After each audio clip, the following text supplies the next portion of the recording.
It's the 23rd of August 2021. Hope everybody's doing good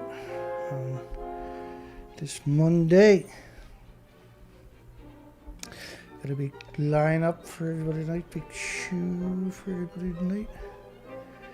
Great big show. One thing about these shows is they're never completed, right?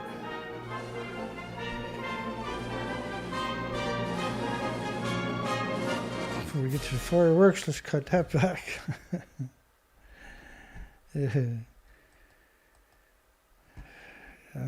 We got Andrew B. has found the site. We see the few show up yesterday. Colette showed up, and Mr. James Oldhand showed up. A number of regulars started showing up in the last couple of days, I noticed. It's good to see. Okay, so let's make sure we got everything good to go. That's the governor of Fukushima Prefecture, and he's been a dirtbag since March 11, 2011. But that's Xeon Light, a double agent.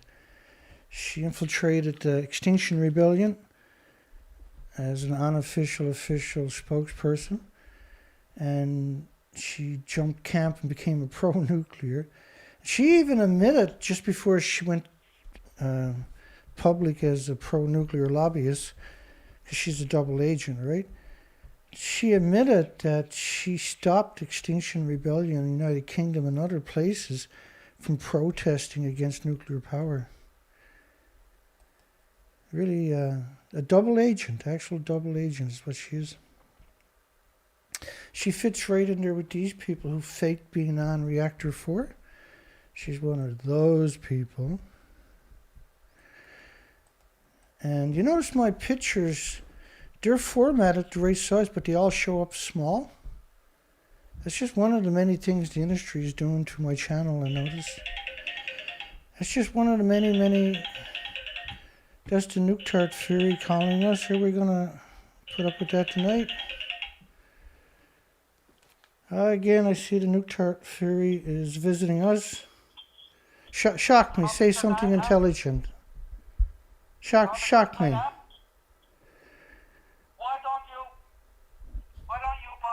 unblock my number? Why don't you unblock the Tokyo Bureau number? First off, why do you call me every show? Why do you call? Why do? We offer you friendship, and you keep rejecting it. We don't give up. We do not give up. You are murderers. Negative. Mr. Dana. Listen, you're murderers. Hey, listen. You're getting paid. You shut up. I'm talking. Listen, you are a murderer. That's what you are, right?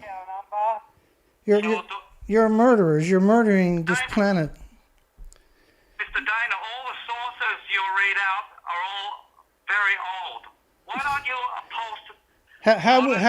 How would you know how old they are? Why do you post data from 2011, 2012? Because that's what happened. You're a big fat liar, Mr. Dana.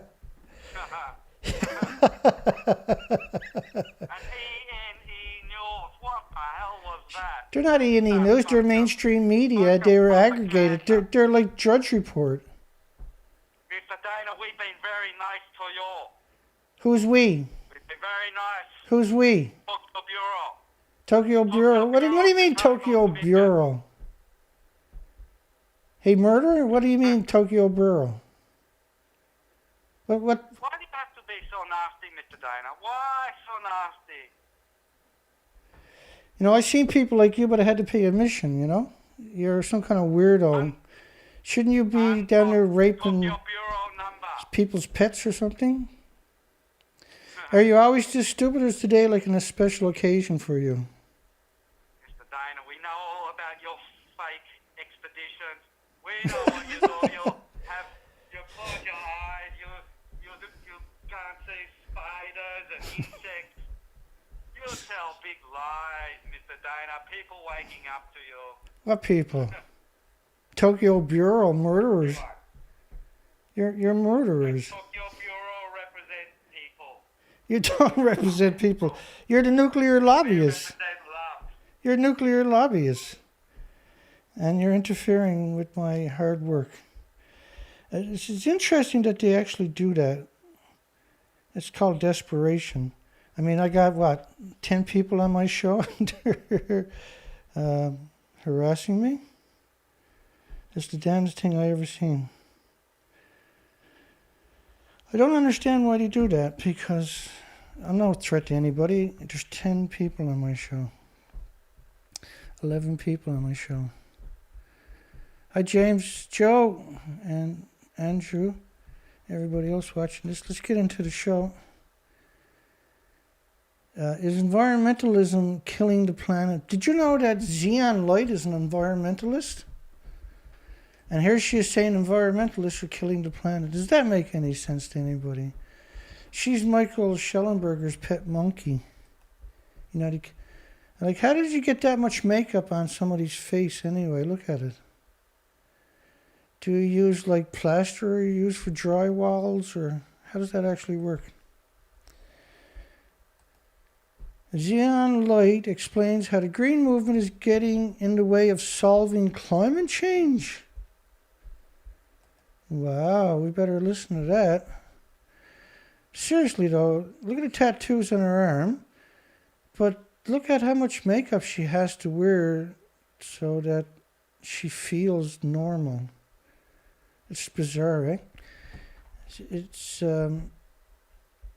it's up to people what they wear, obviously. It's not my business, but when it comes to people like that, it kind of is. Environmentalists never tire of predicting the apocalypse, and we must abandon fossil fuel, they say, or our children will be left. Well, that's the Paris Accord is saying that, to promote nuclear, without a planet to grow up. And yet, despite the warnings, many green activists are staunchly opposed to nuclear power, a clean green source of energy that offers an obvious solution to climate change. Dana, she's like these terrorists. One's a YouTube terrorist, one's a shoe bomber. They're telling you nuclear energy, radioactive fallout, is like walking in sunshine. It's like the natural rocks or bananas and potato chips. But it's not. It's lethal.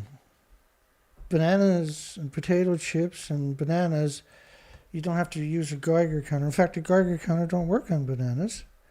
And if you dump bananas and potato chips in the ocean, they don't destroy the ocean, and you don't got to wear G-Men suits, right? You don't have to go out to the ocean and dump your bananas and potassium and magnesium overboard because it's toxic.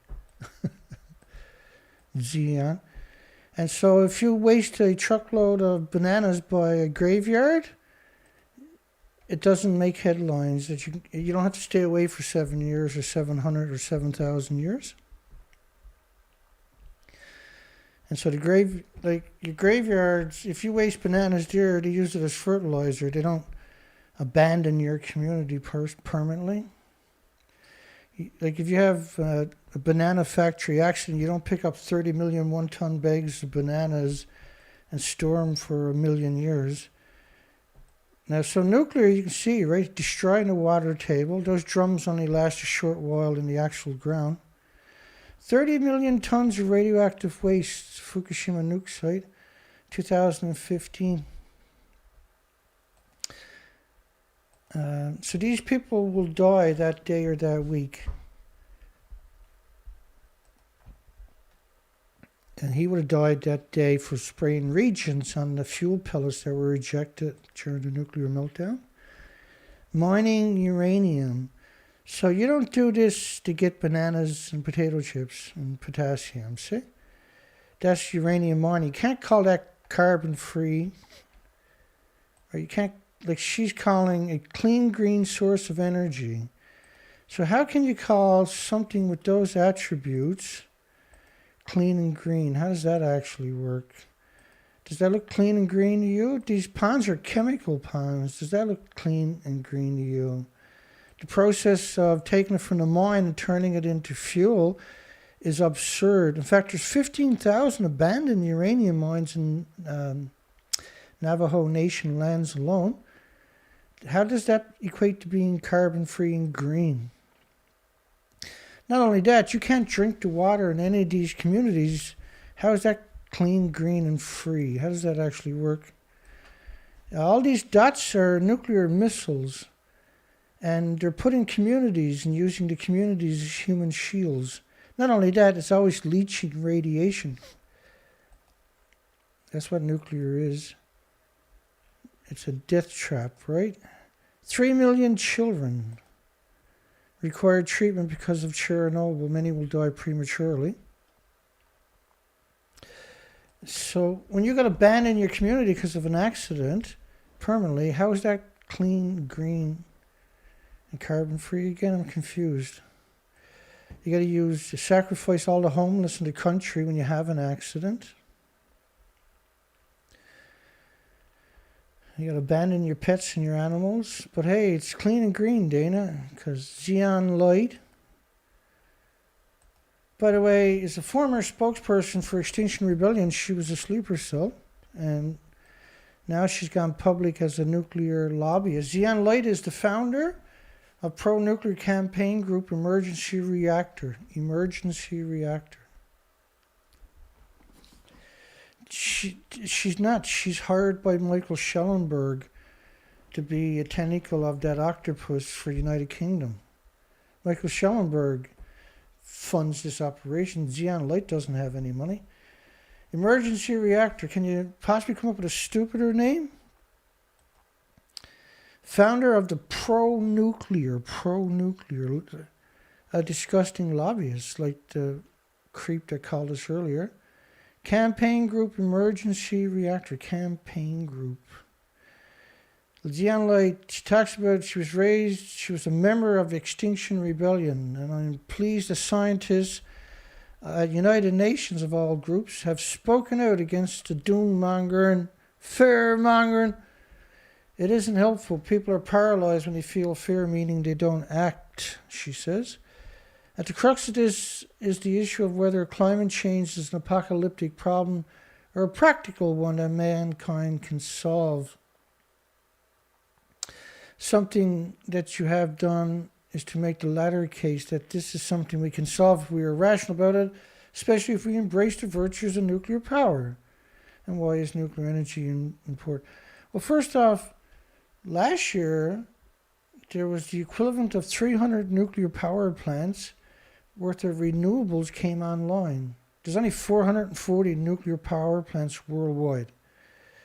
300 nuclear power plants, right, came online last year. 3/4 of all nuclear power plants currently on the planet worth of renewables came online just in 12 months last year. How can nuclear compete with that? It's absurd to suggest it. Those who argue we absolutely must construct more nuclear plants to beat the climate emergency are clearly wrong, or they're lobbyists like Emergency Reactor Group. Criminal charges, promoters of nuclear power. That's what should be going on. But Xeon Light says the countries that have decarbonized and have very low emissions all use a combination of nuclear. Well, first off, again, nuclear needs 2 coal plants, oil or gas plants, to work. They don't run on their own power. They're the most carbon-intensive energy source actually on the entire planet when you actually look at the numbers. In fact, nuclear power should not be considered an effective a low-carbon energy source. And other medias have said how nuclear power hinders the fight against climate change. Countries investing in renewables achieving carbon reductions far faster than those that opt to back nuclear power. And renewable energy providers low carbon emissions compared to nuclear energy. In other words, Xeon Light is selling you wolf tickets. She says Britain imports coal, and we have wind turbines and solar panels. When it's not windy or sunny enough, we import coal to fill the gap. Well, first off, you can store energy with pumped hydro. You pump water up a hill. I know this sounds incredibly, brutally difficult to people in the nuclear industry, which you do anyway for nuclear reactors, 1 million gallons a minute. You pump it uphill with spare energy from solar and wind and other renewables, and you store it in a reservoir. And when you can't use the renewables, you let the water out and you turn a turbine. There's diagrams below the video or that picture if you go read the story. But you can use compressed air where there's no water resources. So you dig big mine shafts and you compress air down there with excess wind or solar or renewable energies.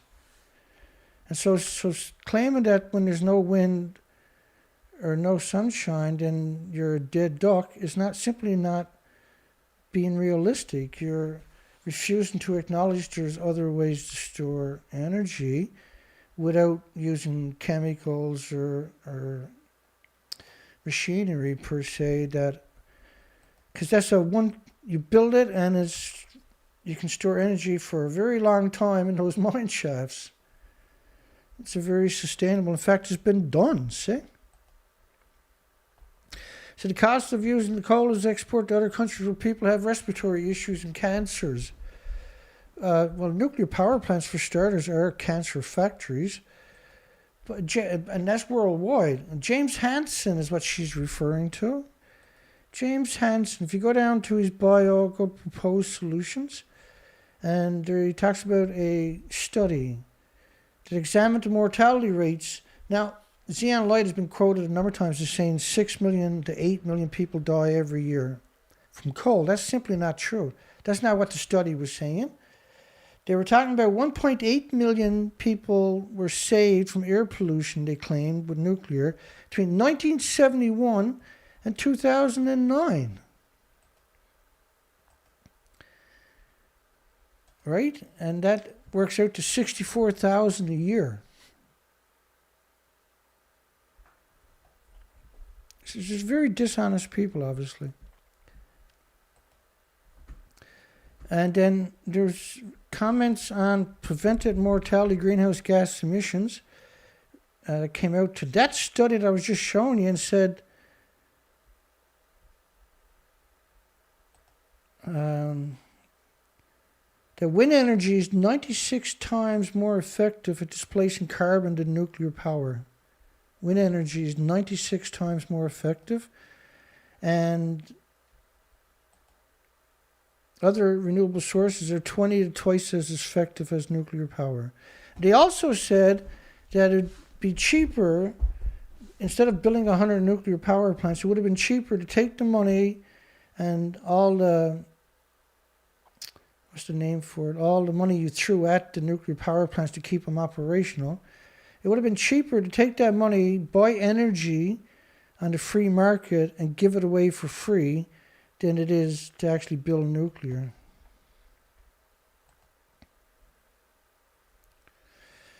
And so how good is it? Isn't it better than all other forms of energy? No, wind is 96 times more effective at reducing carbon than nuclear is. And so she's a lobbyist, and she's the new kid on the block, with Michael Schellenberg, of course, is funding her. It's a PSYOP. She's a double agent, right? She was embedded with Extinction Rebellion to bring doubt on that group. And she even claims there was nobody got hurt at Fukushima. She says IPCC said that we need nuclear energy to get out of this. There's no question about it. We needed quite a lot of nuclear energy. Again, wind and solar last year, 2020, was the equivalent to 300 nuclear power plants worth of renewables.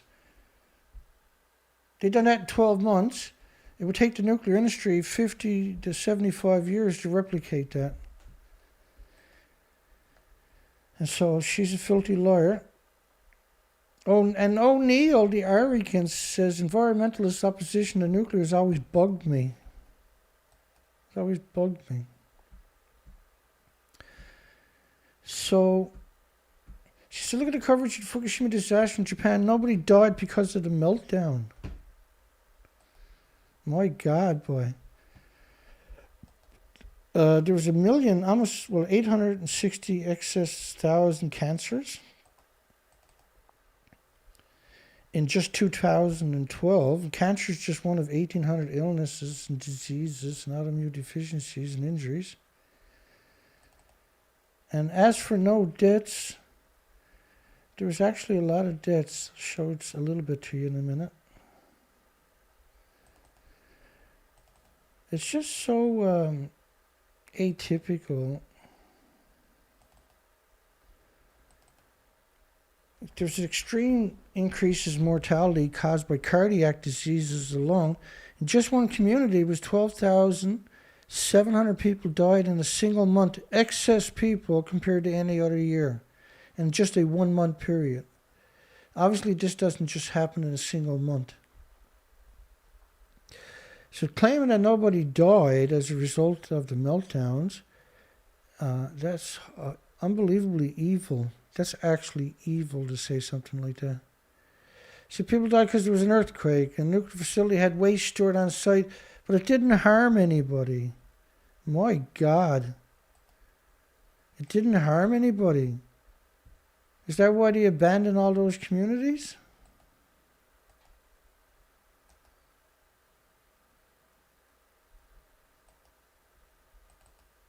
I never heard anything like that in my life.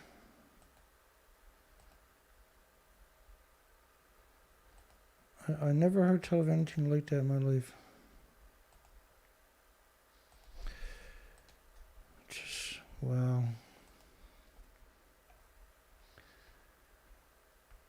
Never harmed anybody. People 170 miles away from Fukushima shows dangerous high levels. Airlines had to make emergency landings because the people so radioactive. People in Taiwan were told to stay home and take off their clothes because of the radioactive fallout. So they destroyed the drinking tables down there. Pneumonia cases surged because of radioactive fallout. The immune systems were compromised. 3,000 evacuees were rushed to hospital by ambulance. And Fukushima, Iwate, Miyagi, most of these areas were unbelievably radioactive, still are, and will be for 1 million years. But they weren't evacuated right away. They were left there to get sick. And so they have had earthquakes, they had tsunamis, they had typhoons and cyclones and hurricanes, where they evacuated, say, up to 6 million people to 15 million people. And we never seen 3,000 people get sick and have to be rushed to hospitals. Sion Light is a maniac. There's a disconnect, like very rarely seen in people, what she's doing, or it's doing. Well, it's actually Michael Schellenberg is doing all this. Nuclear facilities had waste stored on site but didn't harm anyone because the stuff was so well managed. So the good news, in the worst case scenario, nobody was harmed. Holy crap, boy. So she's claiming that no radiation at Fukushima was released into the environment whatsoever.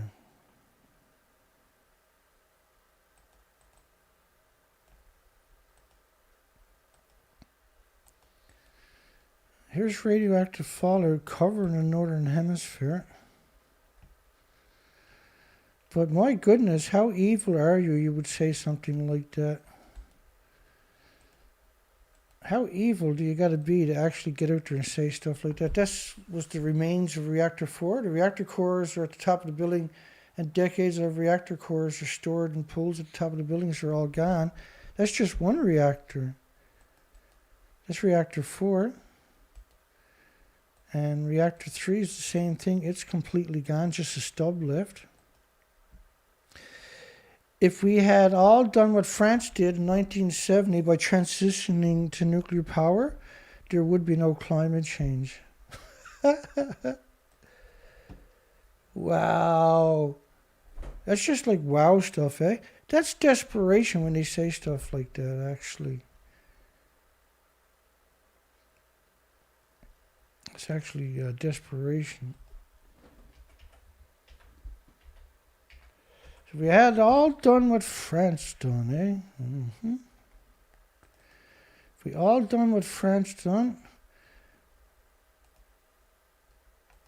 France, good old France. France to give millions of residents iodine pills because their reactors are faltering. French nuclear tests exposed the entire Polynesian population to radiation.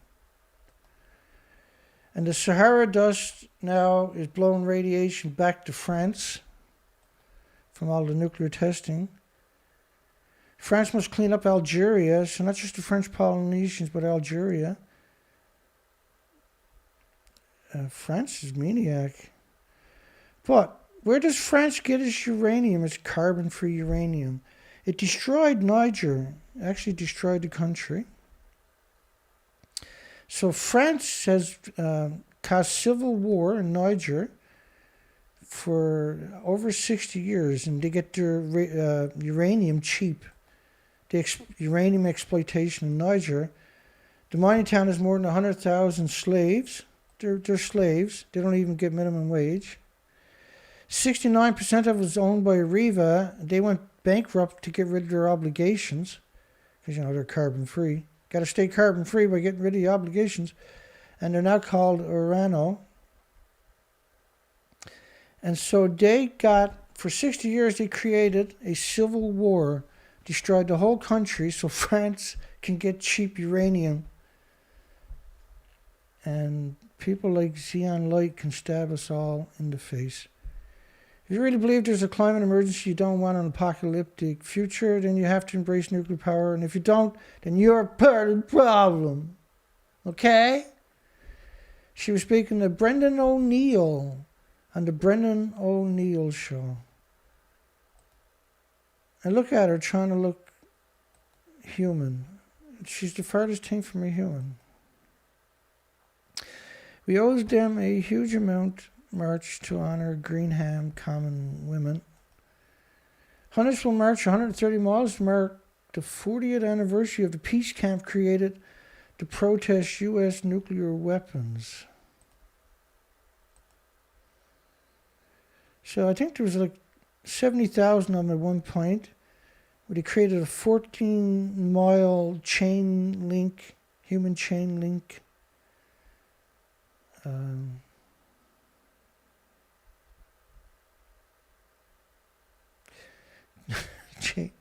Chain link. 40 years ago, a small group of women, along with a few men, women, and buggies, left their homes in Wales to protest against arrival.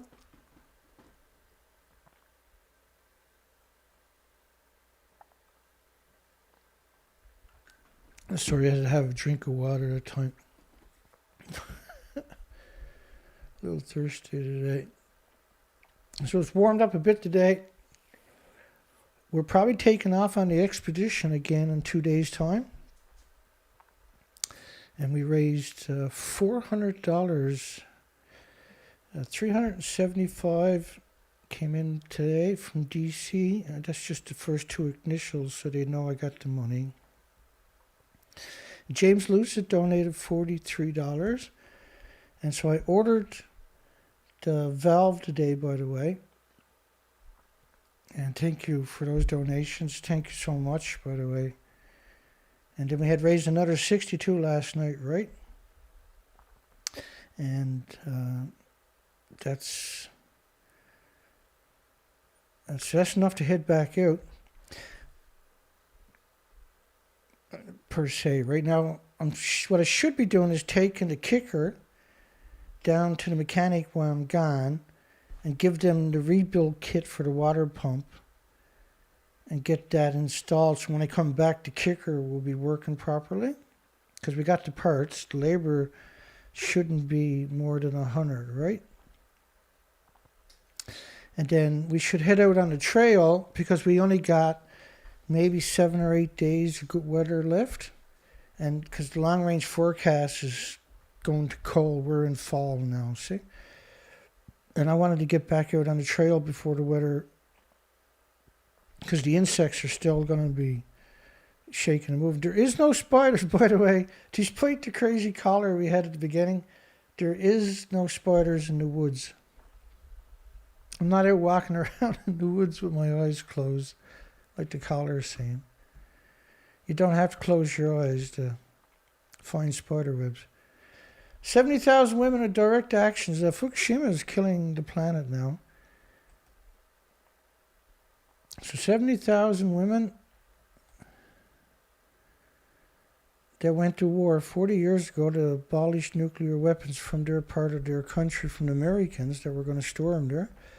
And this lasted a long time. And they talked about how they couldn't get the media to cover them. And for 11 years, I think, straight, they were protesting, getting arrested. In 1982, the camp was declared women only, and in December that year, 30,000 women joined hands around the base to embrace the base event. That's pretty impressive. And the next year, in April, 70,000 protesters formed a 14-mile, 23-kilometer human chain. The women were repeatedly evicted, arrested, imprisoned.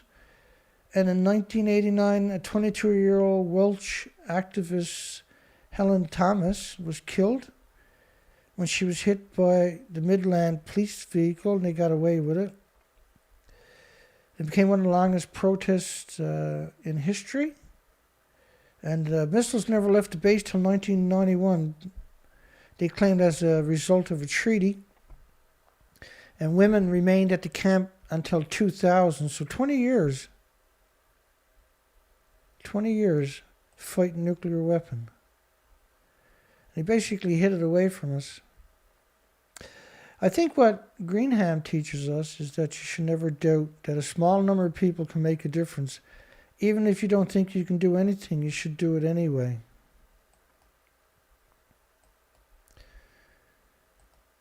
And this kind of Petit, the author of Walking to Greenham, said the need to protest was as great as ever. Petit, I can't pronounce the name properly, probably. Now I think the imminent present threat is climate change. No, the imminent and present threat is Fukushima and radioactive fallout. It is climate change. Radioactive fallout is climate change.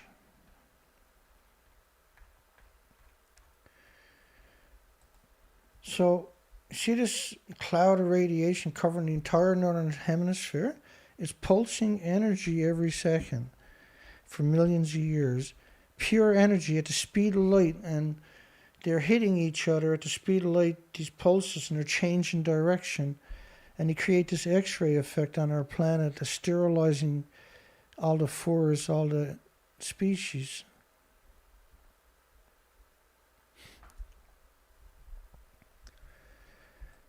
And I might head back out on the boat tomorrow morning, but they're calling for 40 gusts, so I'm not sure. We'll see tomorrow. That's the problem with the ocean, is you got to wait to see if the weather is safe. And my kicker is not up to snuff, but I still got to get out there. So climate change is right there. All of the northern hemisphere covered in radiation. Covered. Now, if you look at my video last night, I showed you an absurd amount of that stuff. Because we are in a clear and present danger. It's nuclear.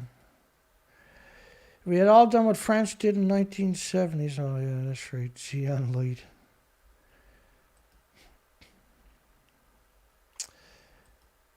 This article was amended on August the 22nd to correct the name of the Greenham Common protest marcher, Sue Lent. An earlier version called her Sue La, which probably wasn't a mistake. They probably done it on purpose. More than the artistic director of Scary Little Girls, the feminist production company coordinating the march has also created Greenham Women Everywhere with Kate Kenroe at the Heroine Collective, and with the support from the National Lottery Heritage Fund. National Lottery Heritage Fund. And they're claiming that the biggest threat is climate change. They got taken over, see? That's why they're getting coverage. They were taken over by the machine, by the nuclear industry. The biggest threat is nuclear. It destroys all your drinking water, destroys all your food, it destroys the bacteria in your forests. The first thing it destroys is the bacteria in the forest, and the phytoplankton, the zooplankton, the bases, the food chain, the oxygen chain, and the carbon sequestering chain in the oceans. That is climate change, see? And so it looks like they got taken over by the machine, unfortunately. But that doesn't take away the spirit of the original protest that lasted all the way up until 2000. But this is climate change. The radioactive fallout been going on from all the nuclear weapons testing and everything else. I'll give you an example of it, because it can't help you if you don't have an example for the most part, right? Over the years, we've covered so much, so many topics. Have such an incredible diversity.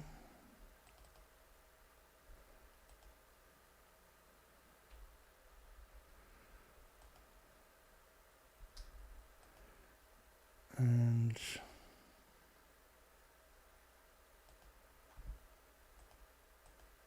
just to splice it up a bit, here we go. So they used to go watch this stuff, right? But each line you're looking at is 2 nuclear testing radioactive fallout plumes. So each line represents at least 2 radioactive bombs. In America for way back in the day. So you covered the whole country with radiation so the Russians wouldn't do it to you.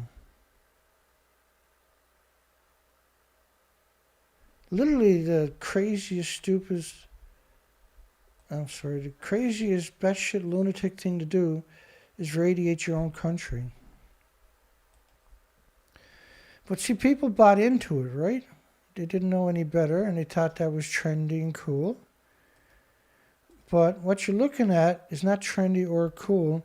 It's an extinction level event.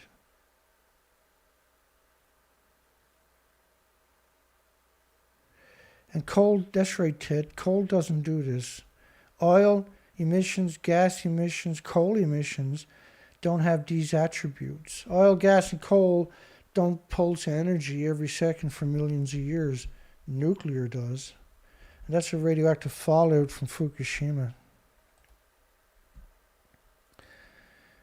And support from the National Lottery Heritage Fund, which means they've been taken over by the big corporation, by the nuclear industry.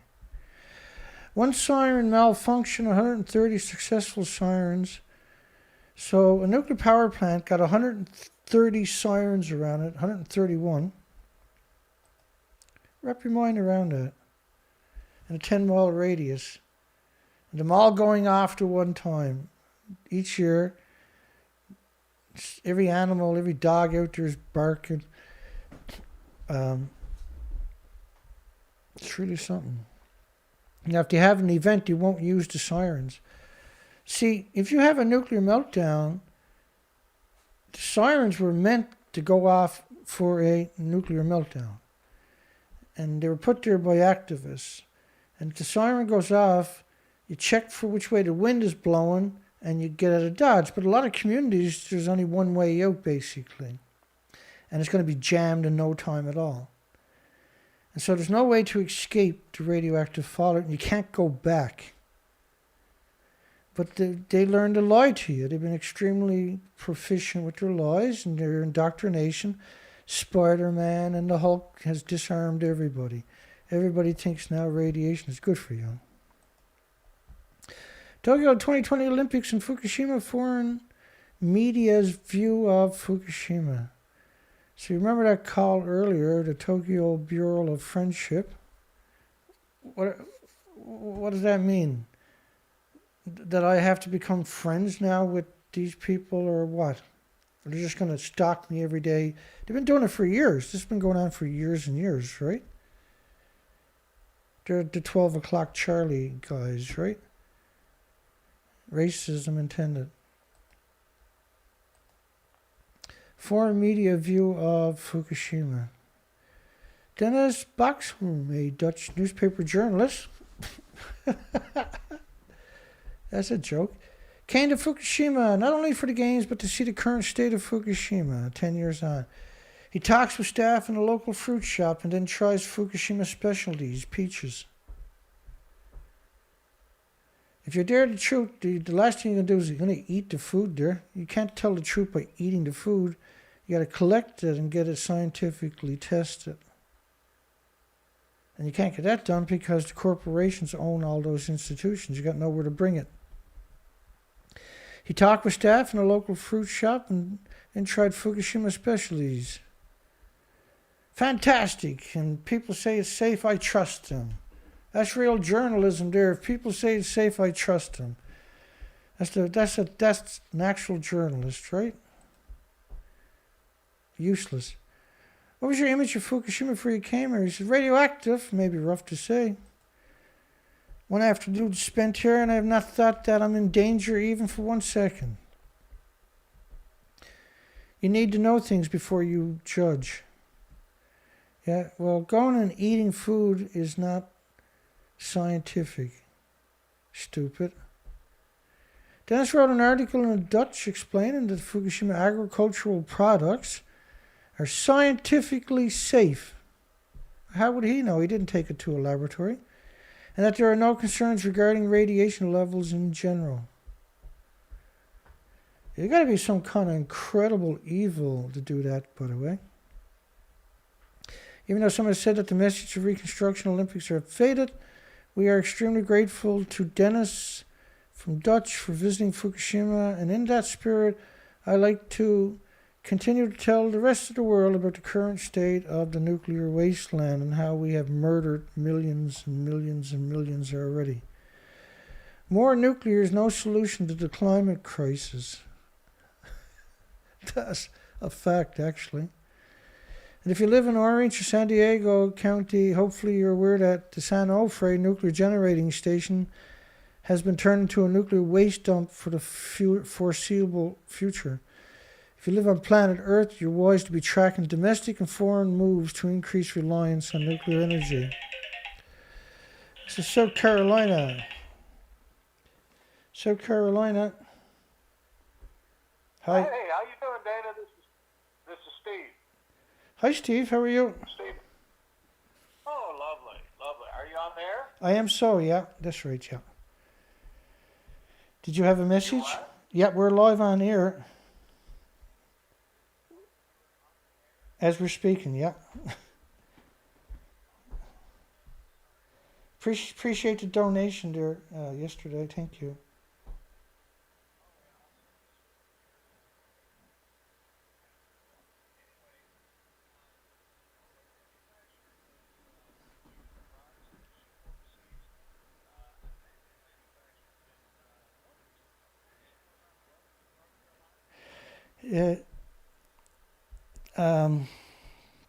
You're not allowed to make MOX fuel in the United States, but the fuel rods, there's a few places in the United States they're doing. I can't actually tell you off the top of my head. Steve, that's a good question, yeah. Wilmington, is it? Is one of them. We're in real trouble, yeah.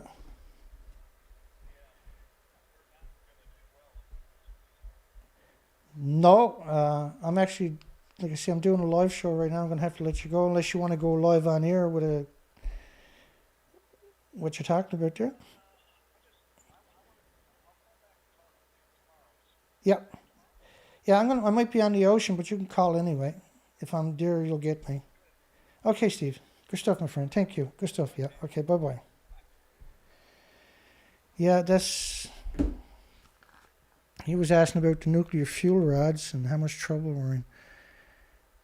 If you live on planet Earth, you're wise to be tracking domestic and foreign moves to increase reliance on nuclear energy.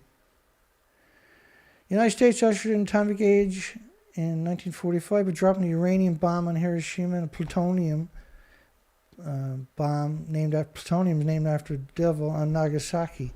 And I done the anniversary this month, right? It was August the 6th and August the 9th. So I done a video for that. We now have 3.6 million pounds of these and other lethal radioactive elements sitting at the Song nuclear power plant.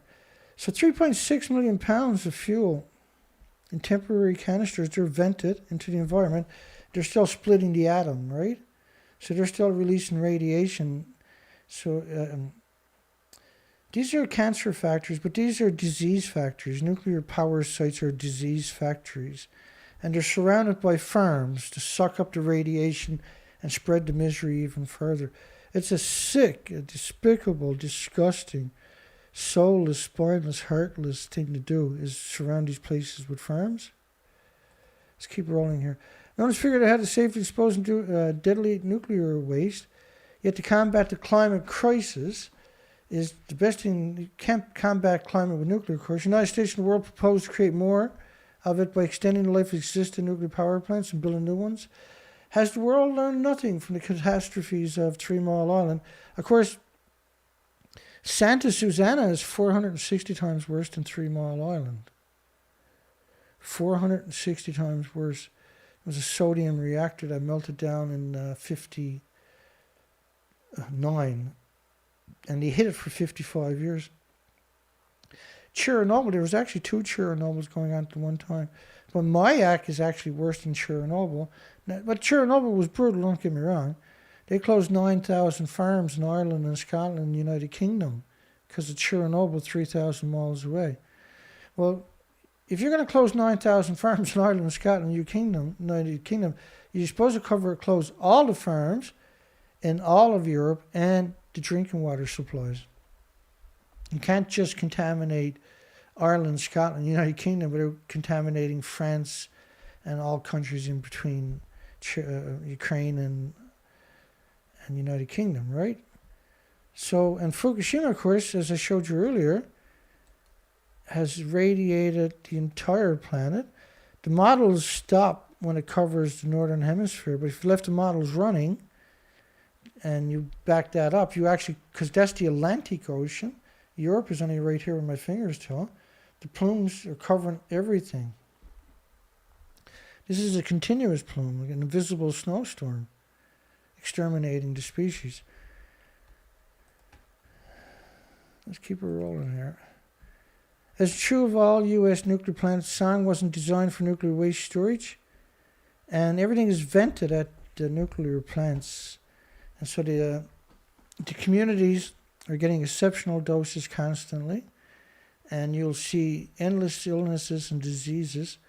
Cancer is latent, right? Cancer is usually the last one to show up, but not always, because if you start consuming Japanese food, you end up with leukemia right away because you've got this radiation, so much radiation bioaccumulated in your body attacks everything with white blood cells. There's an immediate effect upon your body. And your body compensates the radiation, attacks you with white blood cells. That displaces the red blood cells carrying oxygen and nutrition throughout your body permanently. So you're lethargic, you're more susceptible now to pathogens and viruses that were normally harmless, and now a threat. And it compromises your immune system permanently, which leaves you susceptible to 1,800 illnesses. And they're going to store the nation's spent fuels for hundreds of thousands of years. They don't want a repository because then it's not vented into the environment anymore. Right? The idea of never coming up with a repository, and always the repositories has to be in farmland, surrounded by farms that have to stay active because they repackage everything, so there's always massive releases. That gets into food. The food then is shipped out to bring the background numbers down, and to poison you. It's actually meant to poison you. It's a despicable, coward industry. A lot of people that work for it don't understand that. See, they don't understand the big picture. They're compartmentalized. Same with a lot of supporters. They're very compartmentalized. They don't understand the whole picture of nuclear. However, there's hopes for a repository in Nevada, Yucca Mountain. The problem with Yucca Mountain was it was based on how much heat can it contain for 200 years. Like if the caller had to ask me where did they make depleted uranium, I can tell him that. But we covered the nuclear fuel processing in the United States. It's just there's 9,000 industries, and sometimes I have to go through, bring the documentation up before I say anything. But McAllister, Oklahoma, that community of 1,200 people, all they do is make dirty bombs, depleted uranium munitions. And DU used to be called DOLRAM, depleted uranium low-level radioactive material. They got rid of the latter part of that acronym. Nobody acknowledged why. And you just call it DU, depleted uranium, so it seems harmless, right? Oh, it's depleted, right? But it's simply not. It's contaminated with technetium-99, americium, plutonium. It's gone through a chain reaction, right? And it's the reject of the stuff they're not going to use, and therefore it has very harmful attributes. Talks turning to creating and term storage sites in Texas and New Mexico. We got a story about that coming up. And thoughts those states are balking at the prospect. We'll get to that story coming up here shortly. The current reality, they've been denied because the Nuclear Regulatory Commission says the government, the courts don't have authority to stop them. Which is true, right? Congress doesn't have the authority to make poisoning by radiation illegal. They actually don't have the authority to call it a crime.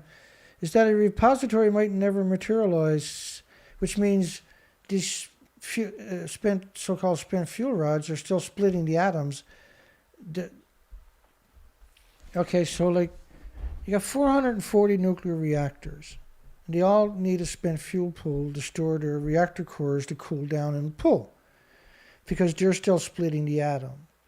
But what that means is those reactors that were powering 1 million homes, that energy is put into a pool, and now that's with no containment, and instead of just staying in the containment and splitting the atom, it's just splitting the atom and releasing it into the environment, which will go on for hundreds of thousands of years minimum. And so you saturated the environment, the ecosystem, and you created this omnicide effect where it exterminates all species, plants included, flora and fauna. It's really, you got to get a book out so it's more digestible for people. As stated by the Nuclear Regulatory Commission, these degenerate monsters, songs canisters are thin-walled, by the way, 5/8 of an inch. 5/8 of an inch, and they're filled up with helium to stop them from detonating. But most places are 10 to 19 inches thick. Songs canisters are only 5/8 of an inch. And if you don't keep them cool, they can heat up to 1,000 degrees temperature in no time at all.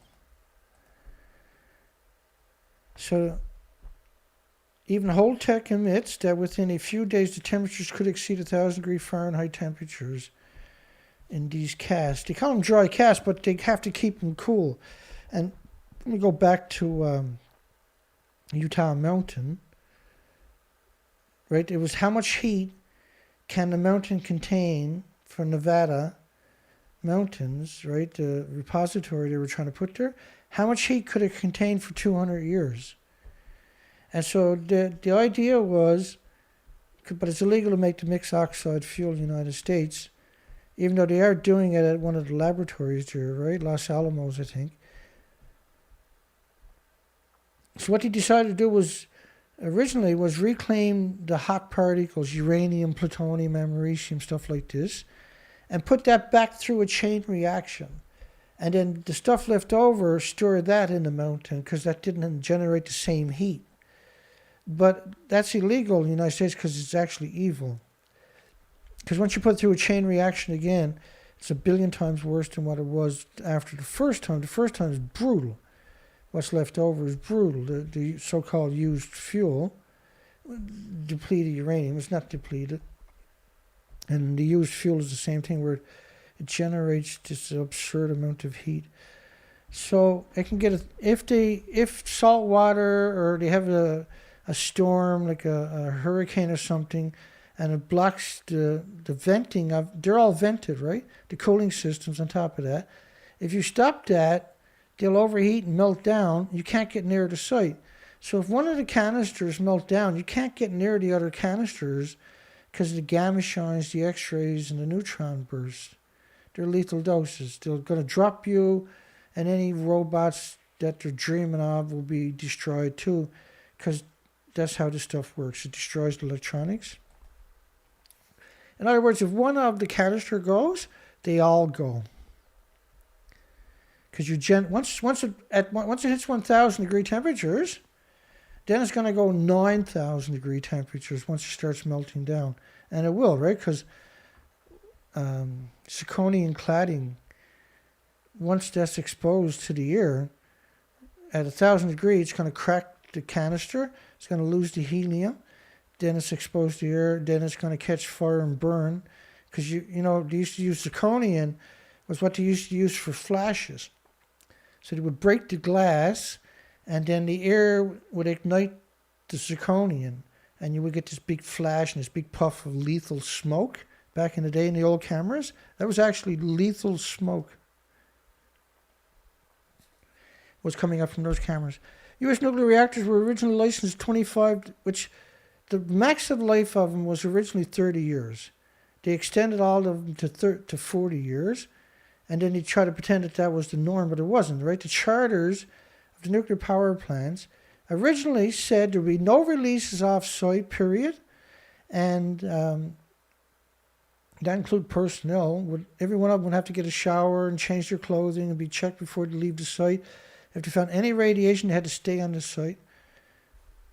The whole industry, the entire legacy is predicated upon deception, misrepresentation, bald-faced lies, and propaganda like we see from Xeon Light. Xeon Light is 100% propaganda. That's all she does. I can't really call it a she. It's more technically, it's it. That's all it does. Raising concern about worn-out components, outdated operating systems, because there's a lot of the parts of the reactors you can't physically check, and you can't replace it without decommissioning the reactor. Creating more U.S. nuclear plants and deadly waste is insane, with 80,000 metric tons of spent fuel already generated. It's 176 million.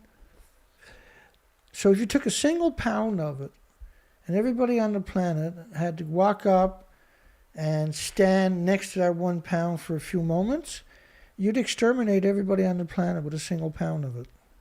That's how lethal this is. That's applicable in 100,000 years on top of that. Creating more U.S. nuclear plants and deadly waste is insane when we can't guarantee the safety of either existing aging plants or the 80,000 metric tons. But it's not just the spent fuel that you have to worry about. It's hemorrhaging, it's still splitting the atom. So instead of generating 1 million power for 1 million homes, it's still producing that energy, which is splitting atoms, and that's released into the environment.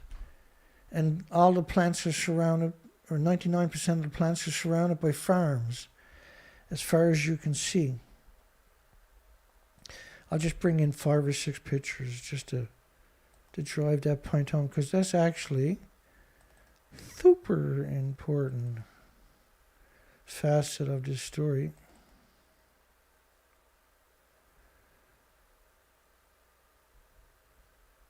And because I have so much, sometimes it's hard. Even future nuclear power plants, you'll see, and when they give you depictions of it, are always surrounded by farms. I don't understand why they hate us. We're not bad people.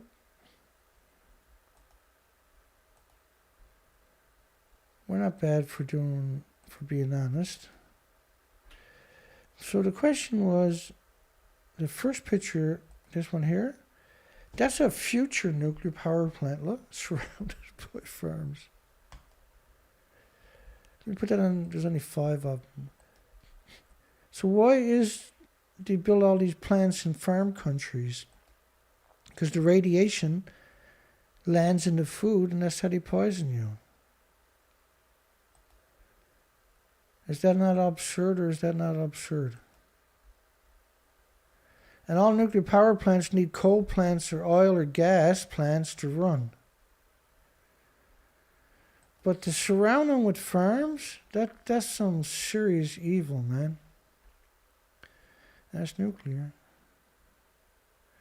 The argument that nuclear is needed to address global warming reflects the same foolhardy mindset, ignoring adverse long-term impacts for short-term gains that create the climate crisis in the first place.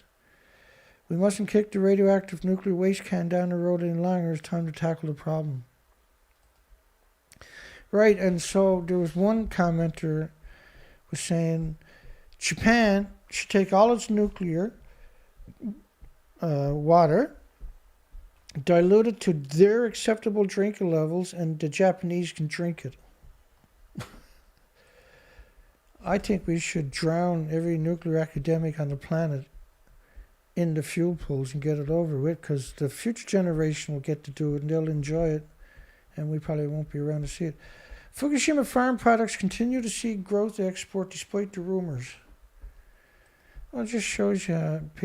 And Uchimori, what the hell is his name?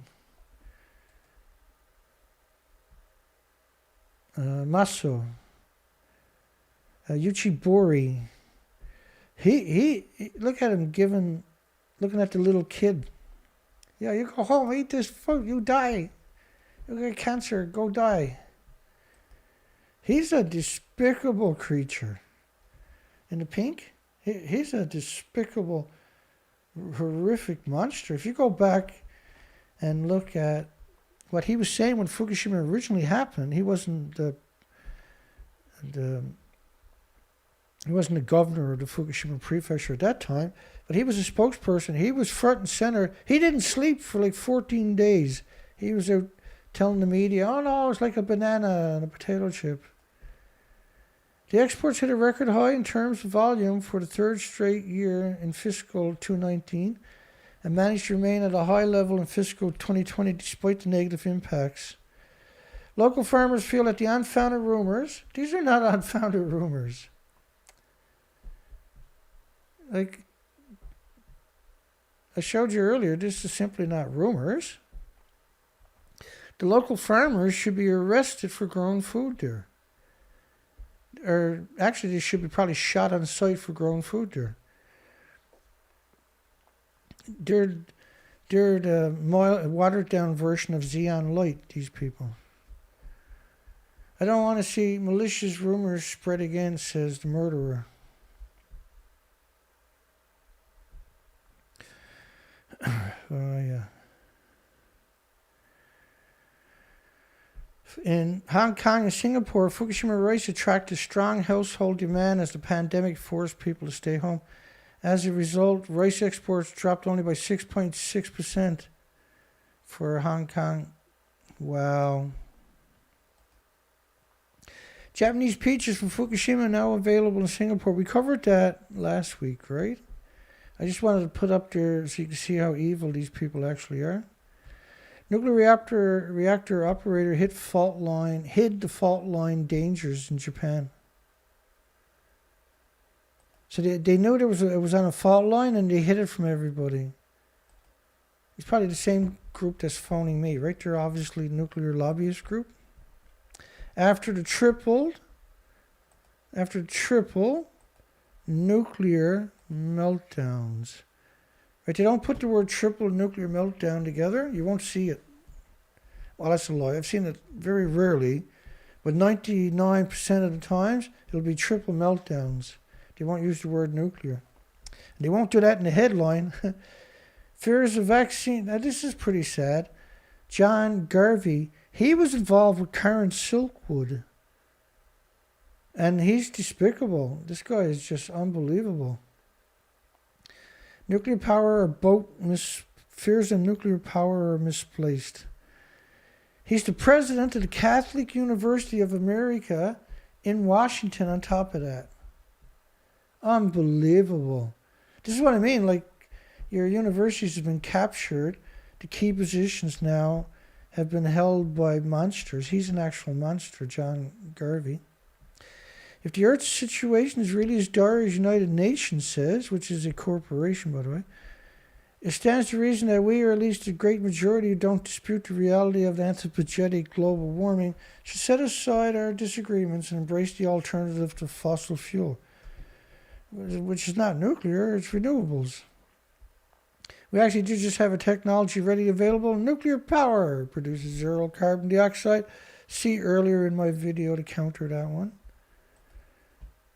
And unlike solar and wind generation, it works in any sort of weather. Yeah, and I countered that earlier, right, with compressed wind storage and pumped hydro storage, which he refuses to acknowledge. Oh, and he says it's also safe. Again, what you're seeing is the 3 Mile Island, the best known U.S. nuclear accident. The worst one was Santa Susana, the sodium reactor, is 460 times worse than 3 Mile Island. And 3 Mile Island, there was 2 million people irradiated, minimum.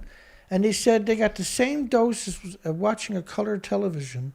That was a study, by the way, academic study, for an extra year. Now, don't get me wrong, color televisions back in those days, they were something else, man. They were nasty. But you turn the TV on, you turn it off. Radiation is totally different. You can't actually conflate the two. And that the radiation is in your body, pulsing energy through all your organs, destroying your chromosomes and your DNA every second.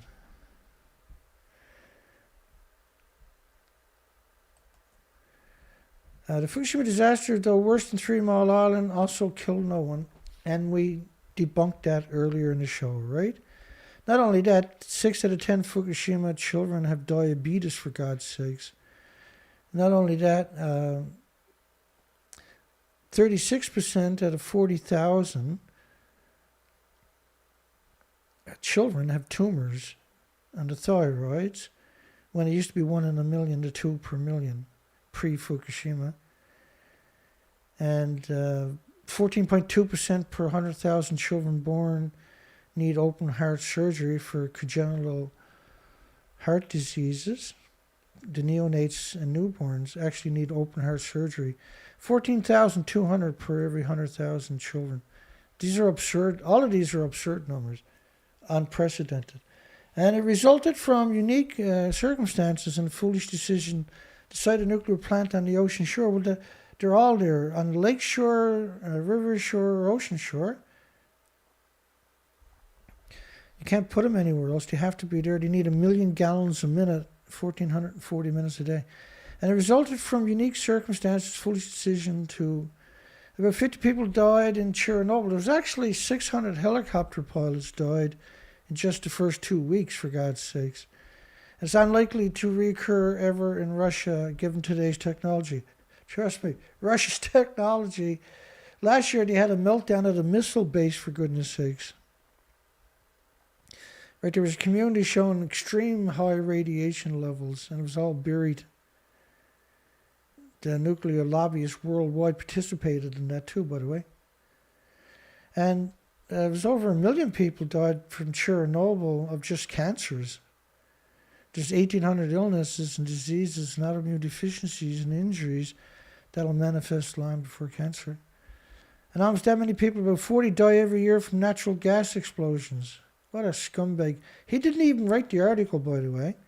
Somebody in the nuclear industry wrote it and he put his name on it. He didn't write the article. During the Reagan administration, he said, I handled a number of nuclear power cases in the Supreme Court about plant safety, and he puts in Karen Silkwood. Let that sink in.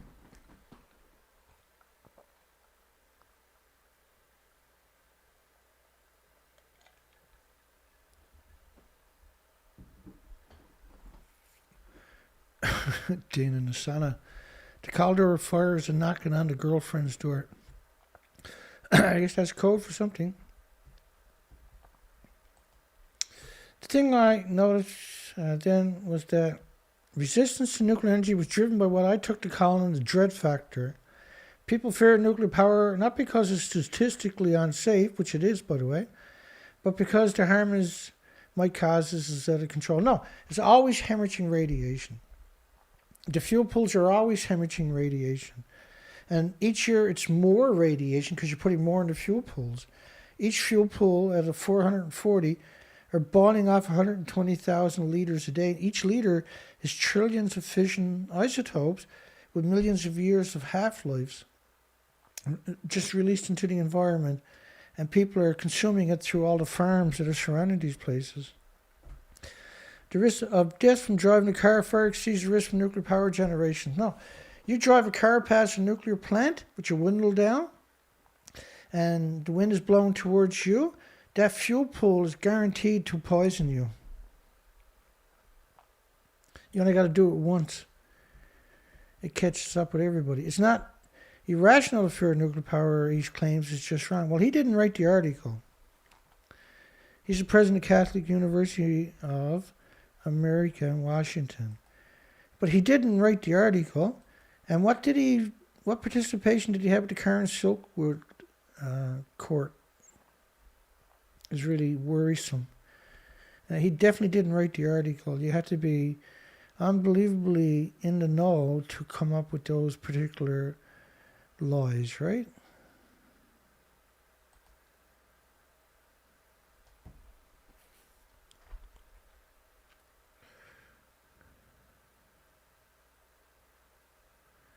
Yeah, so the Caldor fire, that thing is burning out of control, right? Well, we hope it doesn't do any more damage to the folks down there. That's horrifying.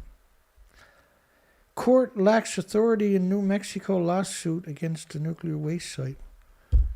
Wrap your mind around that one. The court lacks the authority.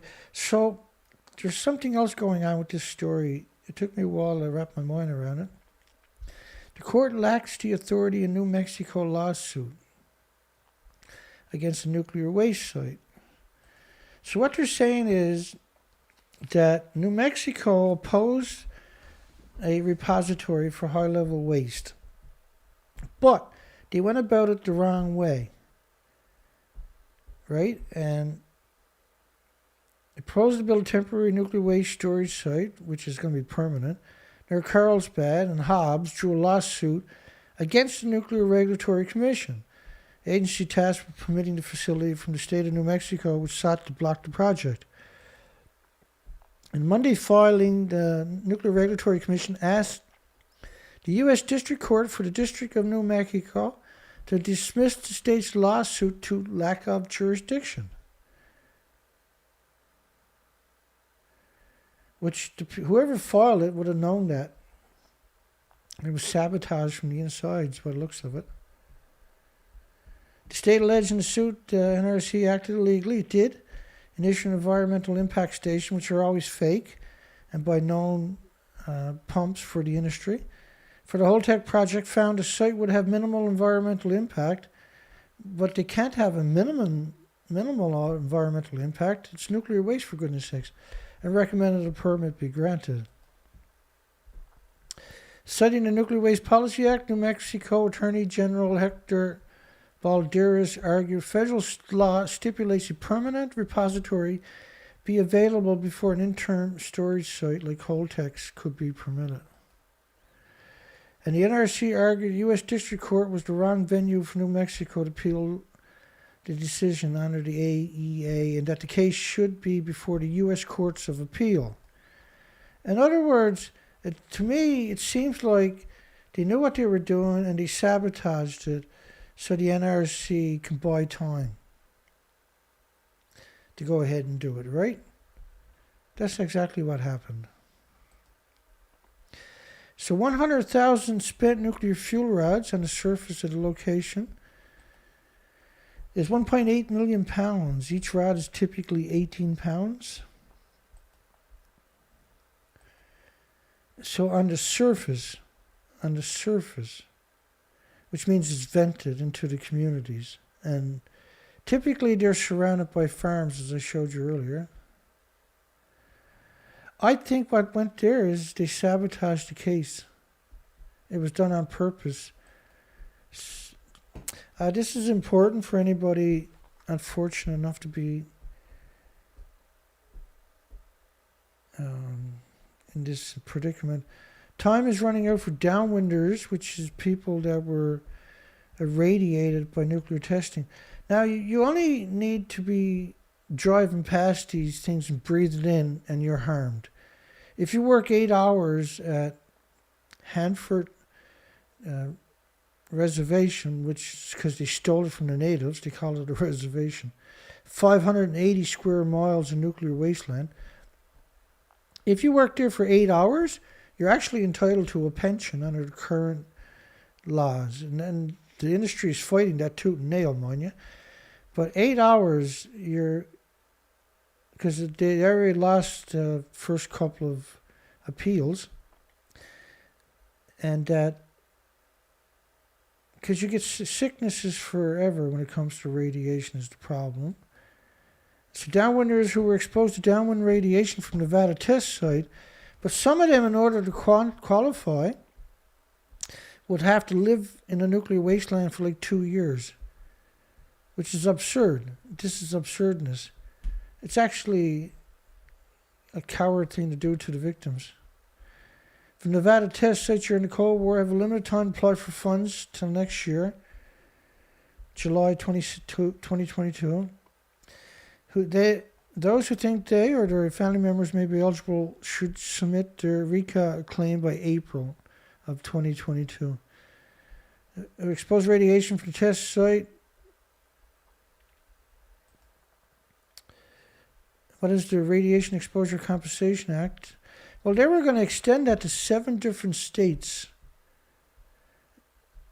because everybody in the states was radiated. It's not just people that lived in certain spots for 2 years. Well, so north of the Grand Canyon from 1951 to 1958, if you lived there for at least 2 years, or during the summer of 1962. 1962 was a big year. But you might have got irradiated from France's Polynesian or Algerian test. You might have got irradiated from the Americans' test that they done in the Bikini Atolls. Like Castle Bravo was equal to 1,000 Nagasaki, Hiroshima-sized nuclear weapons and radioactive fallout. 1,000. Think of Russia and China firing 500 Nagasaki 15 kiloton Hiroshima sized nuclear weapons at each other. Is that not a nuclear war? So setting off a nuclear weapon is a nuclear war when it's that big. And that the biggest one that the Soviet Union set off was equal to 3,800 Nagasaki sized 20 kiloton sized bombs. Equal to 3,800 nuclear weapons going off at one time. The radioactive fallout is the same thing, even though it's not in the spirit of war. That is a war.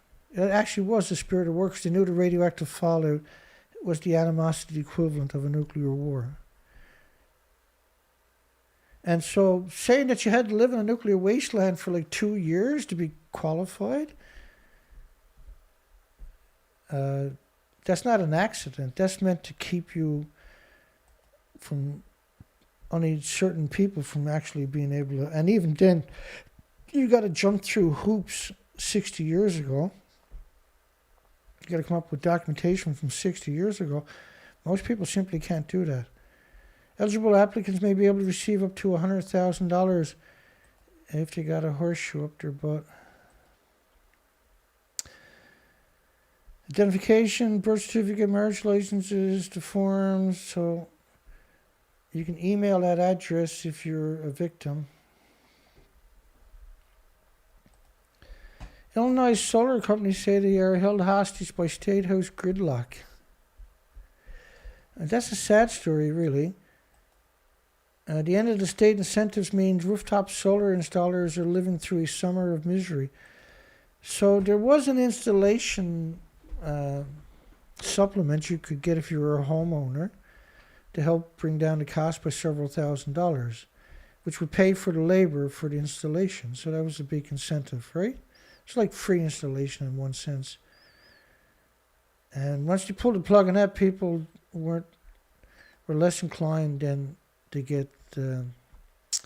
So there was, after a state incentive program ran out of money late last year, just 313 small rooftop solar projects were completed statewide in a 3-month period ending June the 30th, compared with 3,000 a year earlier. So 10 times more almost a year, 9 times more a year earlier. Illinois Power Agency records show, and those numbers account for most of the rooftop solar projects done in Illinois. Yeah, it did. In 2020, renewable energy surpassed both nuclear and coal energy.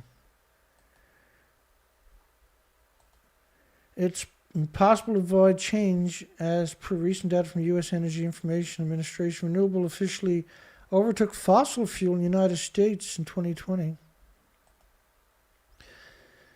However, even though more experts than ever are gravitating to nuclear energy as a possible green energy solution.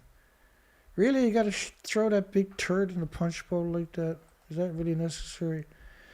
Renewable energy sources such as hydroelectric, geothermal, accounted for upwards of 1/5 of the power generation in the United States, 21%. Nuclear power is next on the list with 20%. Yeah, they got less reactors, but they're producing more energy because they're running all the nuclear reactors at full speed. Crying for an accident, screaming, please blow up and melt down. Followed by coal with 19. I'd rather have coal. Coal's awesome. Coal doesn't pulse energy every second after you use it for thousands, hundreds of thousands of years like nuclear. Coal's awesome. Just don't put your coal plants in people's communities. And you don't have to, so why are you doing it? So you can say coal is bad. So it doesn't matter what factory you got in a community, you're going to have fallout in the community of pollution. And so the idea, they've been really good at this for the last 20, 30 years. Almost all coal plants are built directly in communities to poison everybody, make them sick of it, see? Stupid. But renewables, like they're saying, renewables are outpacing everything in the United States. There was a 5.2 magnitude earthquake.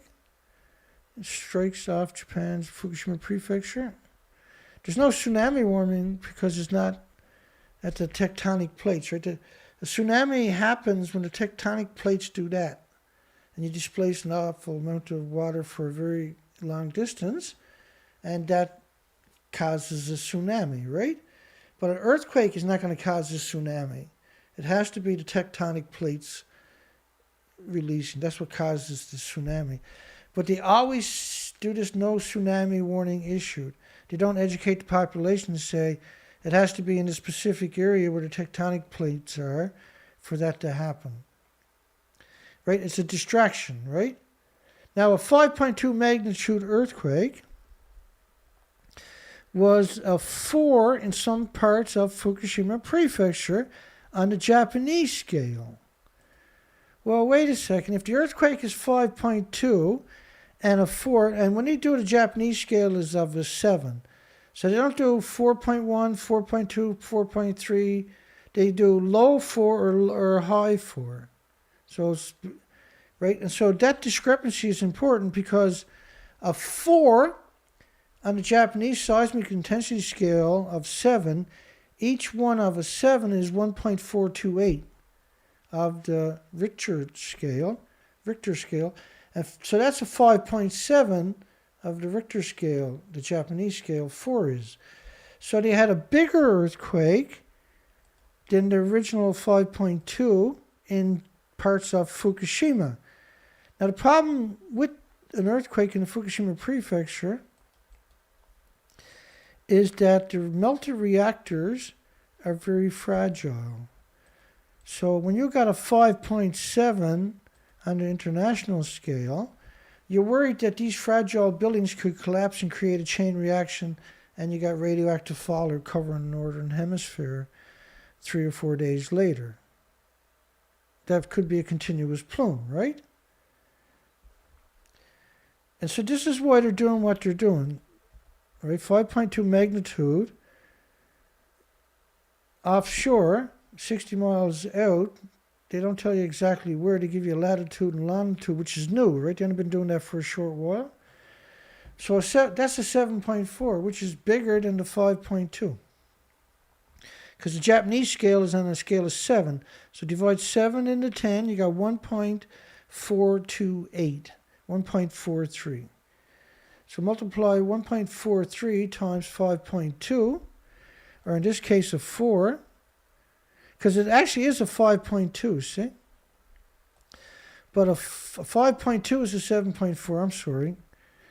And 4 on Japan's scale is a 5.7. So 5.7 is higher than the original 5.2. So the 5.2 is the Japanese scale. So instead of calling it the lower, which typically signifies as the Japanese scale, they said 5.2. But then call it a 4 in some parts of Japan on the scale of peaks of 7. They're doing that 100% to confuse you. And it is confusing if you're not familiar with this topic. And so when I've done the latitude and longitude, 2 Danas, when I've done the latitude and longitude, that's where it's to. It's right off the Fukushima nuclear meltdown site itself. So it's 31 miles off the coastline. 31 miles off the coastline. And they had aftershocks, which gives it credibility that it was a bigger earthquake than what they're claiming. Because you don't get aftershocks. Because there was aftershocks 8 hours later showing up more. Rainfall at Greenland's summit for the first time in recorded history. Thank you, Fukushima. And so the Greenland ice caps, which are not that far away from where I'm to, had rainfall for the first time in recorded history. And of course, they want to blame this on climate change. And climate change is radiation fall or pulse and energy every second.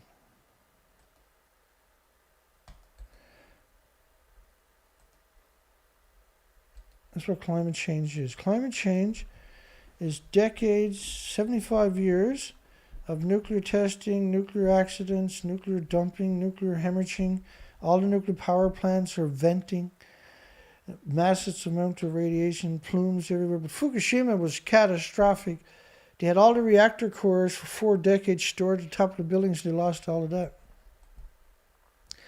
France signs billion-euro deal to return nuclear waste to Germany. So France is going to take back mixed oxide fuel. Because France is only mostly using mixed oxide fuel. French nuclear group Orano has signed a contract worth more than 1 billion euros to return high-level nuclear waste processed in France to Germany. 1 billion euros to return nuclear waste. So 1 billion euros, why not create a repository in France? Why take a risk and ship it all the way back to Germany? Because it shows you how difficult it is, see? It's better to spend $1 billion than it is to try to come up with a solution. They don't want a solution because they want to kill all the species on the planet. I know that sounds incredible, but that's actually true. For 44 years, because there's nothing else that fills in the equation. Anything that fills in the equation is they're trying to exterminate all the species. Because there's no other reason to do what they're doing. Right? You see, every country, if you took any country, you took 1,000 universities, and you had a contest to come up with a solution for nuclear waste, you're going to come up with a solution for it, for sure. And so they don't even try. And they had lots of chances. They have endless money. So for 44 years, Germany electricity companies have sent spent nuclear fuel to La Hague, which is Normandy, for recycling. dirty, disgusting bastards. You bastards. For 44 years, they sent their fuel down so France can make mixed oxide fuel out of it. Wow. The problem with mixed oxide fuel is lethal. The splitting of the atom, when you take it out and put it in the pools, the splitting of the atoms is horrific. Everything is a hot particle from those fuels. And that's released into the environment. It's absurd. Because it pulses absurd energy. It's global warming on steroids. The reason we're seeing everything crazy can be traced all the way back to March 11, 2011. The whole climate change can be traced all the way back to 2011. The catalysts for the extremities are easy to demonstrate because they heated up the ocean. All the storms going over the ocean, for instance, now going over a hot ocean. It's all traceable back to Fukushima. Train convoys carrying the waste were regularly blocked by environmental activists, some of whom chained themselves to the tracks. Yeah, France protesters are a different breed, man.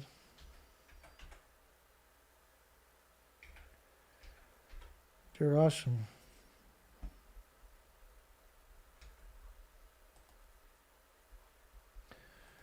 Let's play a little clip of that. I'll never get sick of this. I'll get out of the way here.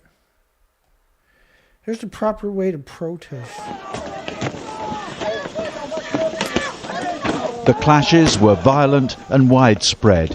Hundreds of police and anti-nuclear protesters chased each other through the fields and woodland near Vallon. Roadblocks were set up to try to prevent more protesters converging on the area. But at one point, a group managed to block a section of the railway line. The best protesters were the Ukrainians. They were using fire hoses. So fire hoses, you got this hose, but at the end of it, you got a really flexible hose, right? A collapsible hose. But at the end of the hose is this great big piece of brass. And so when you see the police with their shields up tight together, you can put the hose over top of that and crack their heads open. It's ridiculously effective. If every one of the protesters had a garden hose, you'd end the protest, man, in 5 minutes flat. Hi, everybody.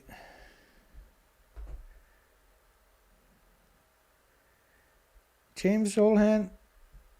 Hi, James. James donated 43 last night and paid for the fridges when I was out there on the trail. But my site got taken down. I wasn't able to acknowledge that. And we appreciate that so much.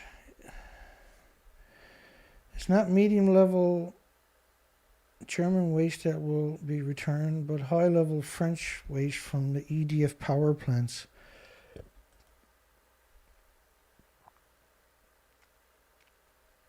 A single train of 100 containers carrying spent fuel is to be transported from France's Orano plant. Now, in the La Hague, and La Hague, if you look up studies on La Hague, they contaminated all the Atlantic and all the Arctic Ocean with radioactive fallout. They're ridiculous amount of fallout.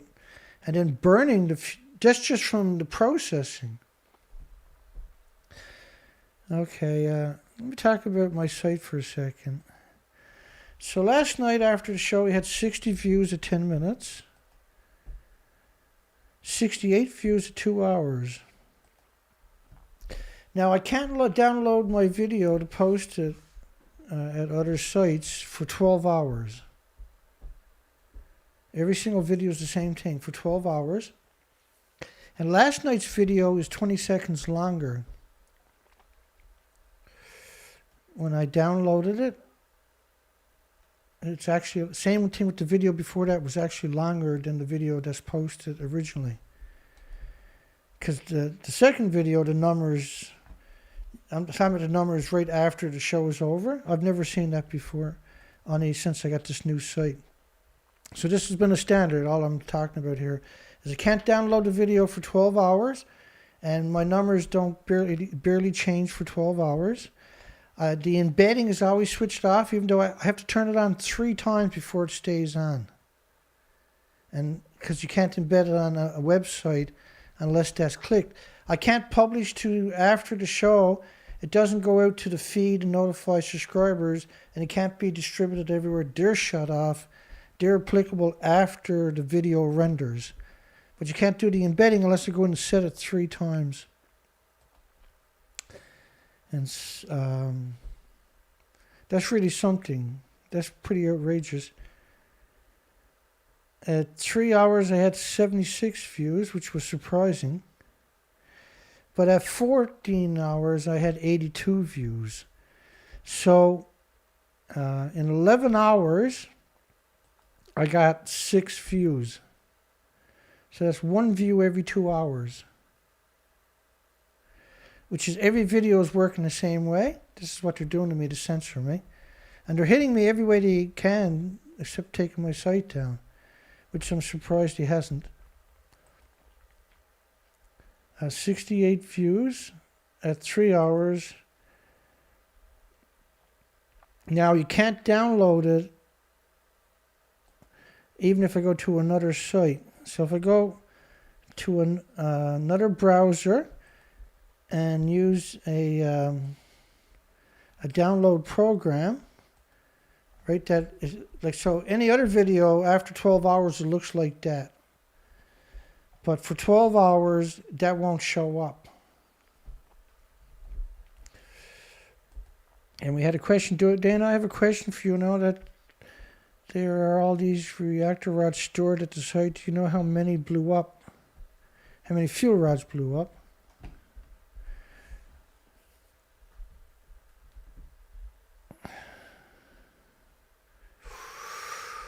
Well, yeah, we got numbers. Let me bring up the calculator real quick for you. So the problem was that each spent fuel pool had around 3,870 assemblies in the buildings. And so you're going to multiply each assembly. So let's say 90 fuel rods. They usually got 100, but say 90. So each building had around 350,000. Because you got decades of reactor cores, and they don't have a repository anywhere in Japan. So all the reactor fuel is kept on site. The majority of it is kept in the fuel pools. There's 2 fuel pools, and they're both stuffed because they don't have a repository, see? And they do the same thing in America. America has 70 plants that have the same design. And so you multiply that by 18 pounds. Each rod is 12 feet and 18 pounds. It's around 6 million per building. But 300, let's go backwards to 350,000 fuel rods per building. That melted down. And then multiply that by 4 buildings, because reactor 1, 2, 3, and 4 all melted down, lost their inventories. That's 1.4 million rods, but we got 736 pictures released in January of this year. All of them are redacted, except for reactor 5. So reactor 6 was redacted. So you want to add another 350,000 possibility onto that. And the fuel pool was redacted, and the fuel pool typically would have had around 10 million pounds in it, which is significant more than what we're seeing there. So multiply that by 18, 1.75 million rods, multiplied by 18 to get the pound each. It's 31 million pounds missing. Chernobyl was a 200-ton reactor. Each of Fukushima's reactors are 800 tons, and they don't have moderators like Japan had. Ella was asking that. So we got really lucky last night, and we raised $460 roughly dollars. I ordered in the fuel or the oil gauge today. It's paid for and it's on its way. Now the original distribution I think was 3 weeks maybe. But this said it could be here by the 30th to the 9th of September, which seems a little quicker than what I was told before. But it's paid for and it's on its way. These two people, right, the governor of Fukushima Prefecture and Xi'an Light, are incredibly horrible people. They took the worst job imaginable to make a living. Their legacy is just evil. Why are these people so dark, though, is the question. Why do they hate you and us so much? What did we ever do to them? And why do they persist in lying? Look how evil he is, looking at the little child, giving them radioactive food. Why is he out there passing out food in a supermarket?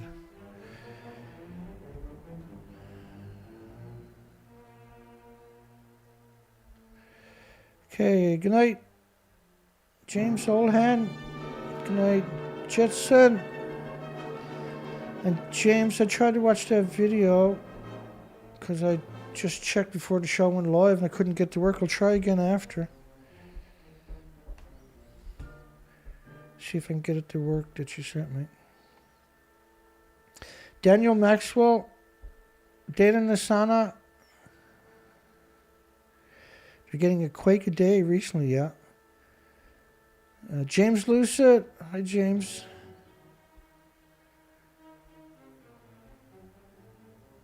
And we appreciate the support recently, especially because we were struggling and desperate to get everything up and running. Shane Clark, hi Shane. Ted Richards, Zampano,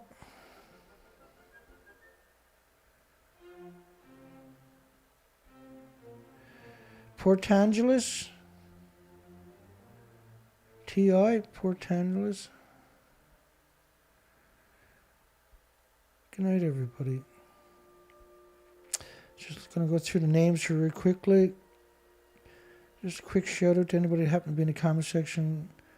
Good night to everybody watching this later. Good morning to watching this tomorrow. Good afternoon if you're watching it later. John 2N. Hi, John. Tom Morris. Hi, Tom. Andrew B., which is CFINSTR. And everybody, good night. Joe Mello. Made it through the show.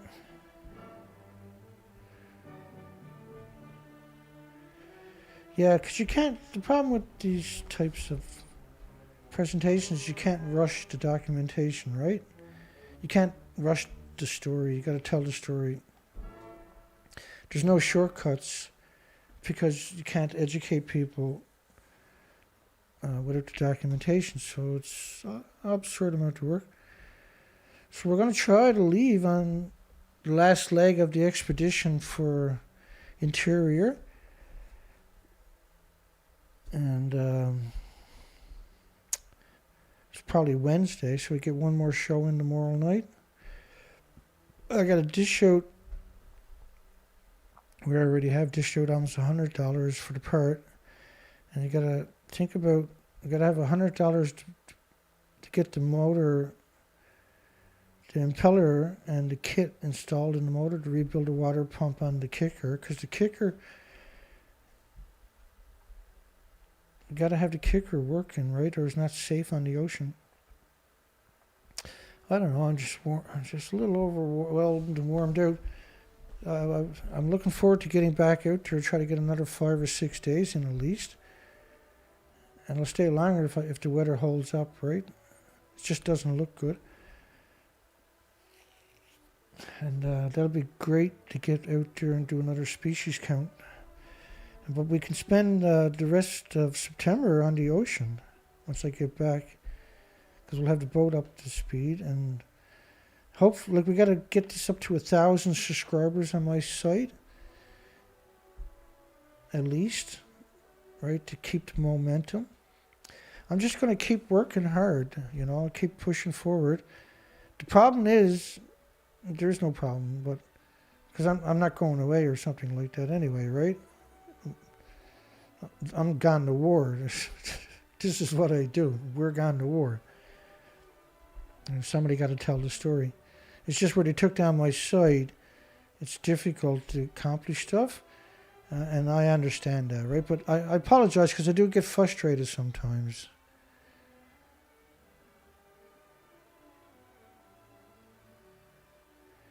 Yeah, the drone footage at Fukushima was really early footage too, right? So it's... You've seen the videos that I've done where I should post those videos maybe the weekend or something, or before I leave. 3 videos. I'll try to post them after tomorrow night's show. The 3 videos that are 1,800 pictures from TEPCO that we done a presentation on, 3-day presentation. I downloaded those videos and I can post that so people can have that documentation. That tells the story. Yes, maybe we'll do that. Good idea, James. God bless everybody. Hugs for everybody. We'll see everybody. Tomorrow night is the last show until I get back. We'll see everybody tomorrow night, I guess. Take care. Have a great night, folks. Hugs for everybody.